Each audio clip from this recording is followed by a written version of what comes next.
vous allez bien.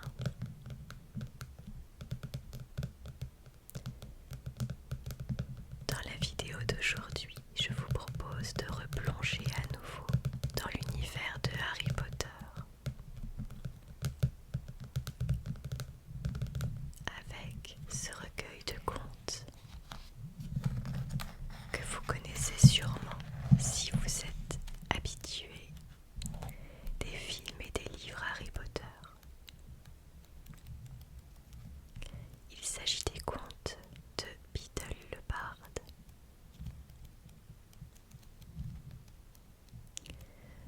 Je vais vous en lire deux dont il est mention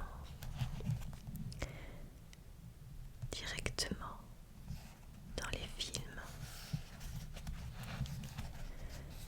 Le premier d'entre eux est Babidi Lapina et la souche qui gloussait. J'espère qu'il vous plaira. Il y a longtemps, dans un pays lointain, vivait un roi stupide qui avait décidé qu'il devait être le seul à disposer de pouvoirs magiques. Il ordonna donc au chef de son armée de former une brigade de chasseurs de sorcières à qui il fournit une meute de chiens noirs et féroces. En même temps, il fit lire un avis dans chaque ville et village du royaume. Le roi recherche un professeur de magie.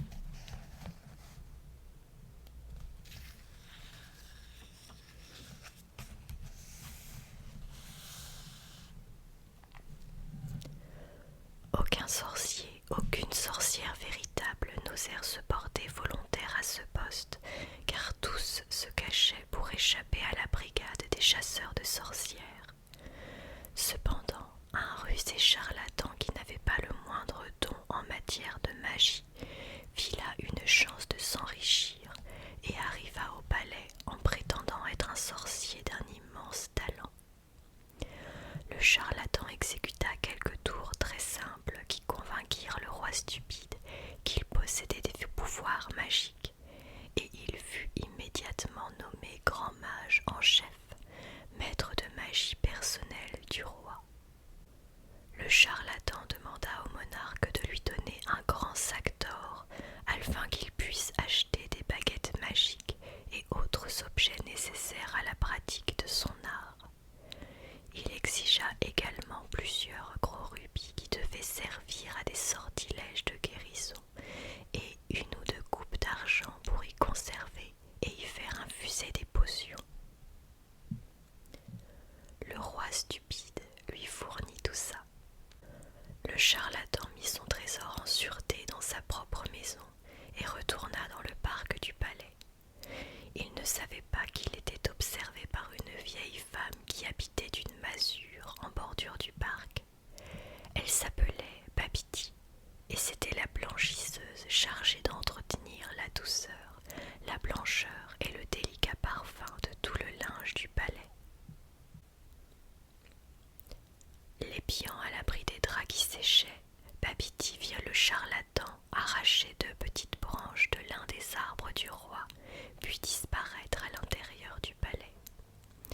Le charlatan donna une des branches au roi et lui assura qu'il s'agissait d'une baguette magique dotée d'un formidable pouvoir.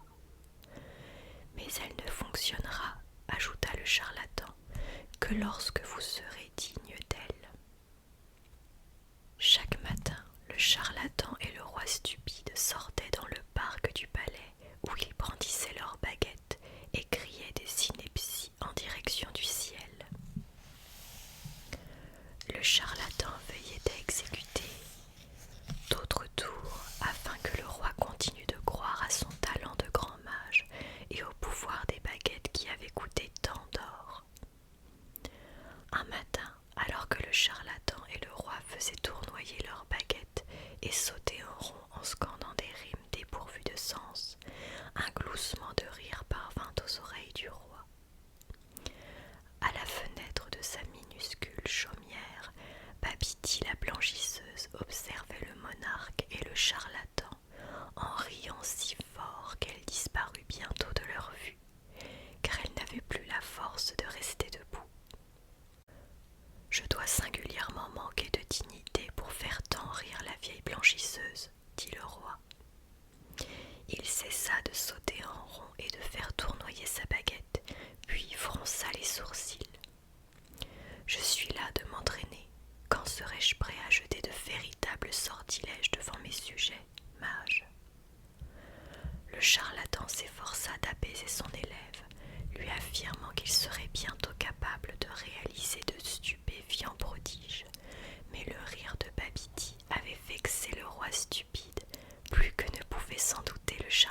nous inviterons notre cour à voir le roi faire une démonstration de magie. »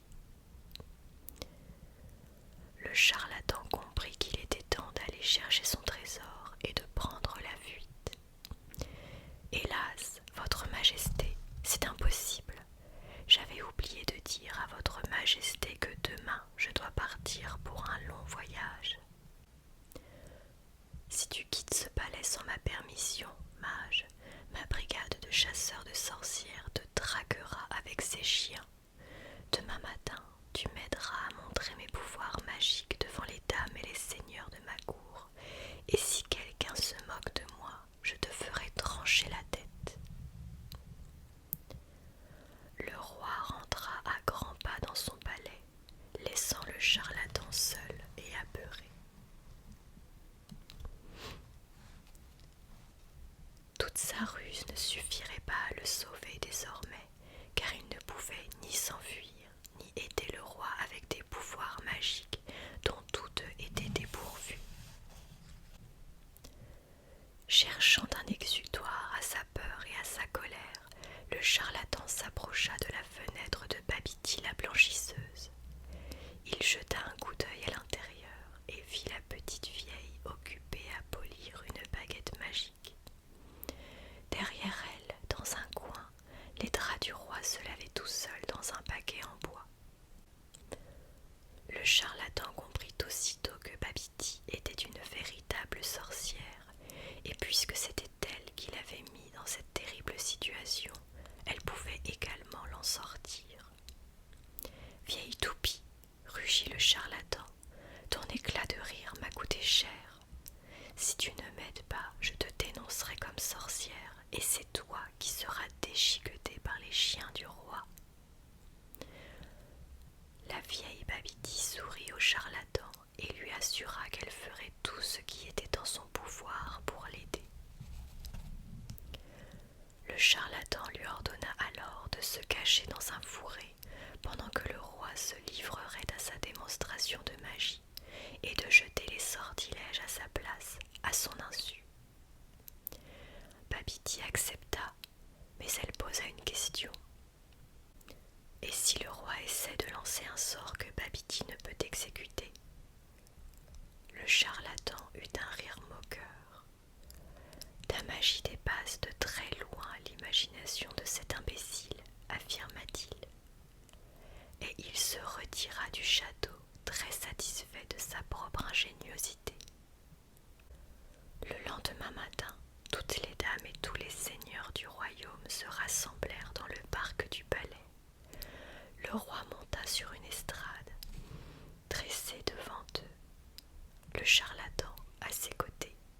« Je vais commencer par faire disparaître le chapeau de cette dame, » annonça le monarque en pointant sa petite branche d'arbre sur une femme de la noblesse.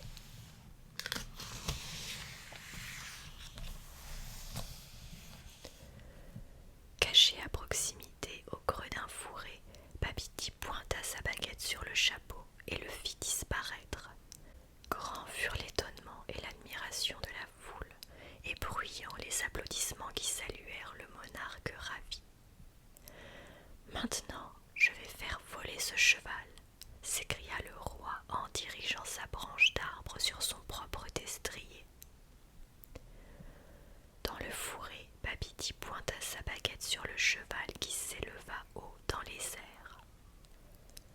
La foule, plus qu'enthousiaste et plus éblouie que jamais, exprima par une grande clameur son appréciation des talents magiques de son roi. « Et maintenant, » reprit le monarque en regardant alentour à la recherche d'une idée. Le capitaine de la brigade des chasseurs de sorcières courut alors vers lui. « Votre Majesté, dit-il, Sabre est mort ce matin après avoir mangé un champignon vénéneux. Ramenez-le à la vie, Majesté, grâce à votre baguette. »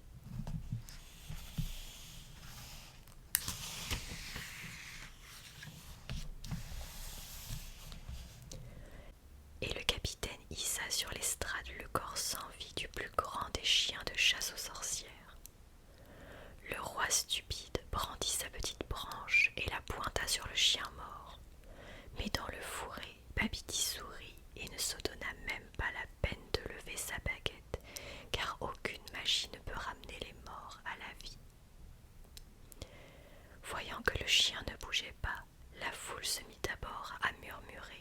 puis à rire. On soupçonna que les 2 premiers exploits du roi n'étaient finalement que de simples tours d'illusionniste. « Pourquoi cela ne marche-t-il pas » s'écria le roi en se tournant vers le charlatan. Celui-ci songea qu'il ne lui restait plus qu'une seule ruse possible. « Là, votre majesté, là !» s'exclama-t-il en montrant du doigt le fourré dans lequel Babidi s'était caché. « Je la vois clairement, une mauvaise sorcière qui lance ses propres sortilèges maléfiques pour empêcher votre magie d'opérer. Qu'on l'arrête, que quelqu'un se saisisse d'elle. » Babidi s'enfuit aussitôt du fourré et la brigade des chasseurs de sorcières se lança à sa poursuite, lâchant ses chiens qui se mirent à aboyer, avides du sang de leur proie. Mais alors qu'elle atteignait une haie basse, la petite sorcière disparut, et quand le roi, le charlatan et tous les courtisans passèrent de l'autre côté, ils virent la meute des chiens de chasse aux sorcières aboyer en grattant la terre autour d'un arbre courbé par l'âge. « Elle s'est changée en arbre !» s'écria le charlatan, et de peur que Babidi reprenne sa forme humaine et le dénonce, il ajouta « Faites-la abattre, votre majesté, c'est la seule façon de traiter les sorcières maléfiques. » Une hache fut aussitôt apportée, et l'on abattit l'arbre sous les acclamations des courtisans et du charlatan. Cependant, tandis qu'il s'apprêtait à retourner au palais, un gloussement de rire sonore les figea sur place. « Imbécile !» s'écria derrière eux la voix de Babidi qui s'élevait de la souche de l'arbre abattu. « Il est impossible de tuer un sorcier ou une sorcière en les coupant en 2.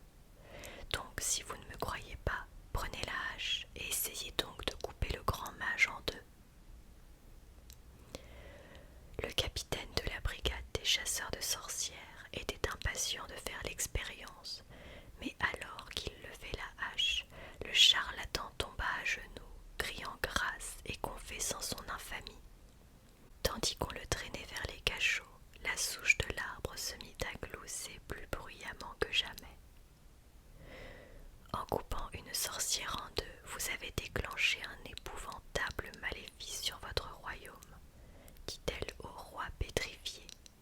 « Désormais, chaque fois que vous ferez du mal à l'un de mes semblables, sorcière ou sorcier, vous sentirez comme un coup de hache de votre propre flanc, et la douleur sera telle que vous souhaiterez en mourir. » Le roi, à son tour, tomba alors à genoux et déclara à la souche qu'il allait immédiatement rédiger une proclamation par laquelle tous les sorciers et sorcières du royaume seraient protégés et autorisés à pratiquer leur magie en paix.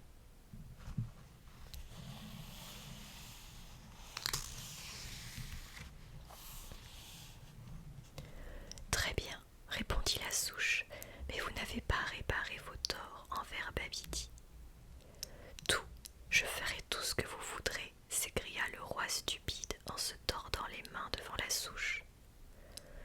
Vous élèverez sur moi une statue de Babidi en souvenir de votre pauvre blanchisseuse et pour vous rappeler à jamais votre propre stupidité, dit la souche. Le roi accepta aussitôt et promit d'engager le plus éminent sculpteur du pays pour qu'il fasse une statue en or pur.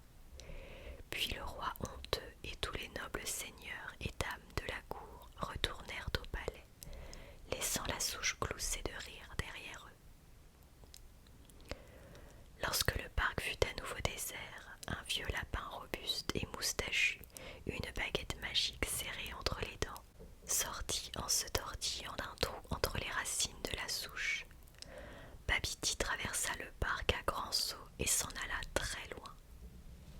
À tout jamais s'éleva alors sur la souche une statue d'or représentant la blanchisseuse, et plus aucun sorcier, plus aucune sorcière ne furent persécutés dans tout le royaume. Et voilà pour le conte de Babidi la Pina et la souche qui gloussait. Nous avons ensuite des commentaires de Albus Dumbledore que je ne vais pas vous lire à présent, puisque je vous propose de passer ensuite au conte des trois frères, qui est certainement le plus connu des contes de Biddle le Barde. Et si vous avez lu ou vu Harry Potter, vous savez de quoi il retourne. Allons-y. Le conte des trois frères. Il était une fois trois frères qui voyageaient au crépuscule le long d'une route tortueuse et solitaire. Après avoir longtemps cheminé, ils atteignirent une rivière trop profonde pour la traverser à gué et trop dangereuse pour la franchir à la nage. Les trois frères, cependant, connaissaient bien l'art de la magie. Aussi, d'un simple mouvement de baguette, ils firent apparaître un pont qui enjambait les eaux redoutables de la rivière. Ils étaient arrivés au milieu du pont lorsqu'une silhouette encapuchonnée se dressa devant eux en leur interdisant le passage. C'était la mort, et elle leur parla. Elle était furieuse d'avoir été privée de trois victimes, car d'habitude les voyageurs se noyaient dans la rivière. Mais elle était rusée. Elle fit semblant de féliciter les trois frères pour leur talent de magicien et leur annonça que chacun d'eux avait droit à une récompense pour s'être montré si habile à lui échapper. Le plus âgé des frères, qui aimait les combats, lui demanda une baguette magique plus puissante que toutes les autres, une baguette qui garantirait toujours la victoire à son propriétaire dans tous les duels qu'il livrerait. Une baguette digne d'un sorcier qui avait vaincu la mort. La mort traversa alors le pont et s'approcha d'un sureau. Sur la berge de la rivière, elle fabriqua une baguette avec l'une des branches et en fit don à l'aîné.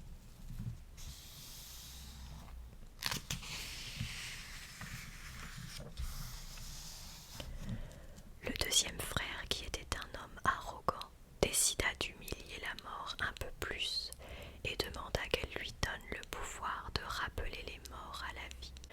La mort ramassa alors une pierre sur la rive et la donna au deuxième frère en lui disant que cette pierre aurait le pouvoir de ressusciter les morts. Elle demanda ensuite au plus jeune des trois frères ce qu'il désirait. C'était le plus jeune, mais aussi le plus humble et le plus sage des trois, et la mort ne lui inspirait pas confiance. Aussi demanda-t-il quelque chose qui lui permettait de quitter cet endroit sans qu'elle puisse le suivre. À contre-cœur, la mort lui tendit alors sa propre cape d'invisibilité.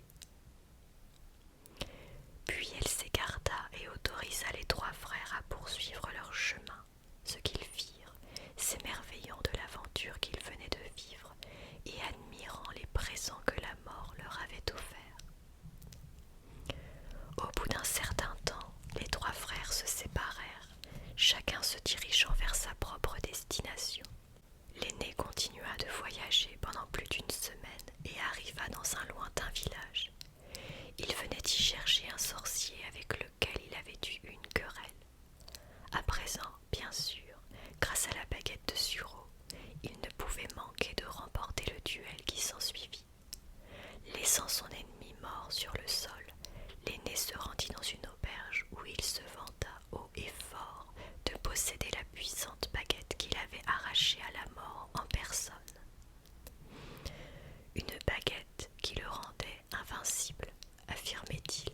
Cette même nuit, un autre sorcier s'approcha silencieusement du frère aîné qui dormait dans son lit, abruti par le vin. Le voleur s'empara de la baguette et pour faire bonne mesure, trancha la gorge du frère aîné. Ainsi la mort prit-elle le premier des trois frères.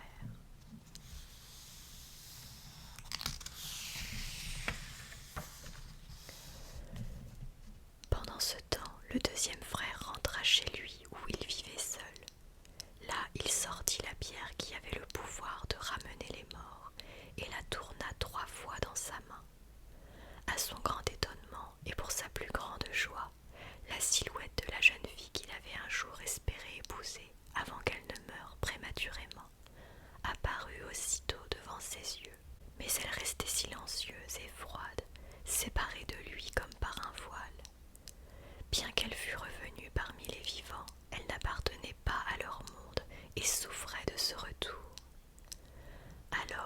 deuxième frère, rendu fou par un désir sans espoir, finit par se tuer pour pouvoir enfin la rejoindre véritablement. Ainsi la mort prit-elle le deuxième des trois frères. Pendant de nombreuses années, elle chercha le troisième frère et ne put jamais le retrouver. Ce fut seulement lorsqu'il eut atteint un grand âge que le plus jeune des trois frères enleva sa cape d'invisibilité et la donna à son fils. Puis il accueillit la mort comme une vieille amie qu'il suivit avec joie, et tels des égaux, ils quittèrent ensemble cette vie.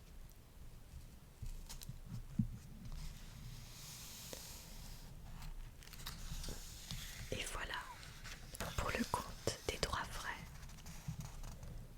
S'ensuit un commentaire assez long d'Albus Dumbledore que je vous laisserai découvrir par vous-même.